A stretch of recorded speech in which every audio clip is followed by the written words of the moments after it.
I'm sure everyone can relate when I say that living through the past year felt like changing 2020's poopy diaper. And I think I speak for everyone when I say that we're ready for something new. But what fascinates me about New Year's is that it means something different for everyone. For some people it's about resolutions, for others an excuse to travel, but for most it's a time to reflect on all the memories made in the past year and the anticipation of making many more. And in light of this, I thought I'd make a New Year's themed episode, so without further ado, here are 3 of the most memorable moments in history that happened on New Year's Day.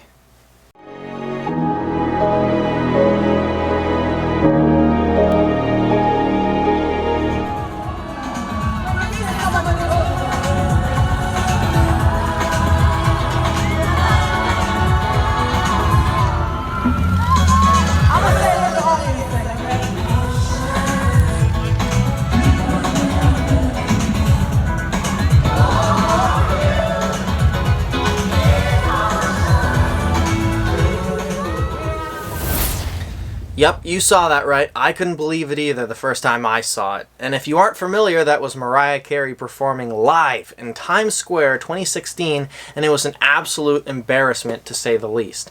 Everything at first was going according to plan. She made her grand entrance and then just abruptly stopped singing.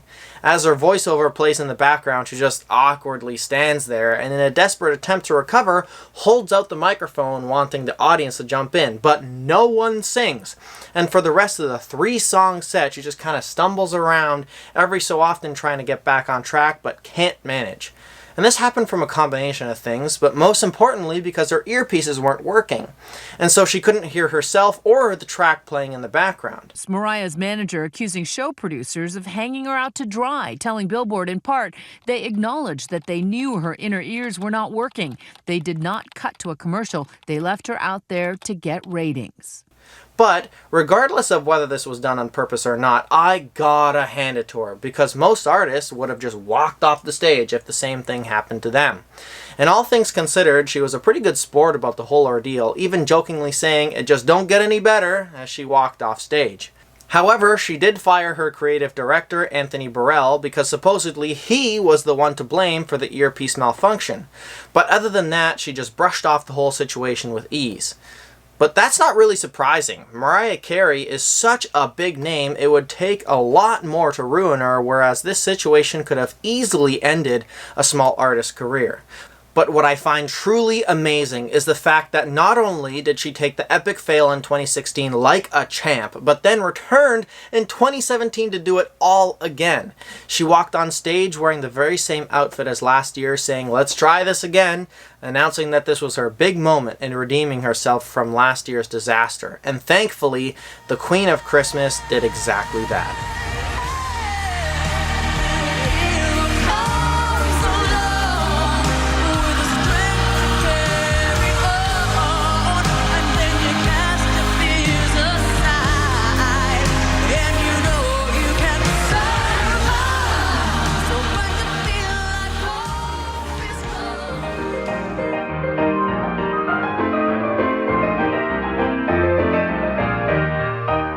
Speaking of Times Square, I think we all know that the ball drop has been a long-cherished tradition in New York. But did you know that the first New Year's Eve ball looked like this and was first dropped in 1907?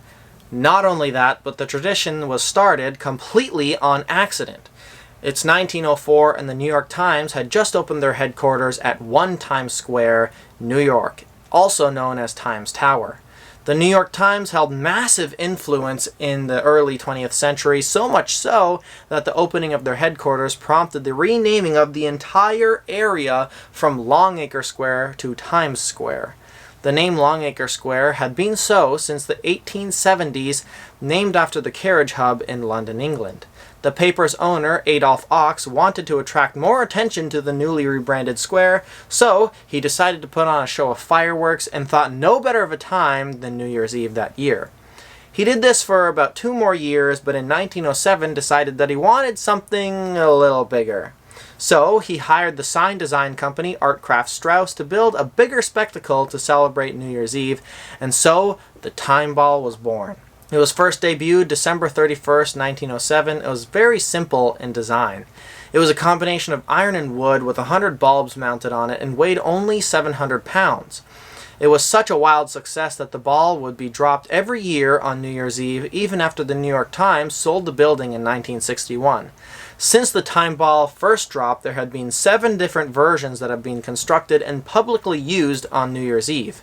Not surprisingly, the first ball drop was done entirely by hand, consisting only of a stopwatch and a complex pulley system operated by 6 people. And shockingly, this system stayed in place until 1995, when they finally swapped out the pulleys for a timed mechanical drop system, allowing the ball to become much bigger. The ball drop happened every year in Times Square with the exception of 1942 and 1943 due to wartime blackouts. Today, the time ball is just shy of 12,000 pounds and has a whopping 32,256 LED lights capable of producing more than 16 million different colors.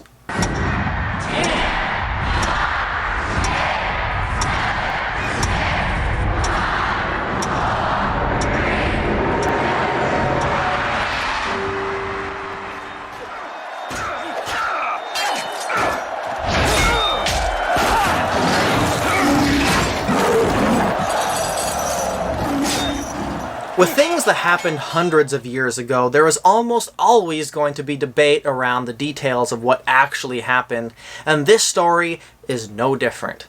Even though this would have been a well-documented occurrence at the time, what I'm about to say happened in 401 AD, so I understand some details may have been lost over the centuries. So, if you feel you have a more accurate version of the story, feel free to comment down below, but the following is the most convincing version I found in my research. Telemachus was a monk who lived in the 4th century. He felt God saying to him, "Go to Rome." And so he put his possessions in a sack and set out for Rome. When he arrived in the city, people were crowding in the streets, and he stopped a passerby asking what all the excitement was about, and was told that this was the day the gladiators would fight to the death in the Colosseum. He thought to himself, 4 centuries after Christ, and they are still killing each other for enjoyment? He ran to the Colosseum, jumping over the railing, and went into the middle of the field and got between the 2 gladiators and held up his hands and said, "In the name of Christ, forbear." A gladiator came over and hit him in the stomach with the back of his sword, leaving Telemachus lying in the sand. He got up and ran back, again pleading for them to stop. The gladiator became fed up and plunged his sword clean through the little monk, and he fell into the sand, which began to turn crimson with his blood. One last time he gasped out, "In the name of Christ, forbear." A hush came over the 80,000 people in the Colosseum. Soon a man stood up and left, then another, and then some more, and within minutes all the 80,000 people had emptied the arena. It was known as the last gladiator contest in the history of Rome. The date was January 1st, 401 AD.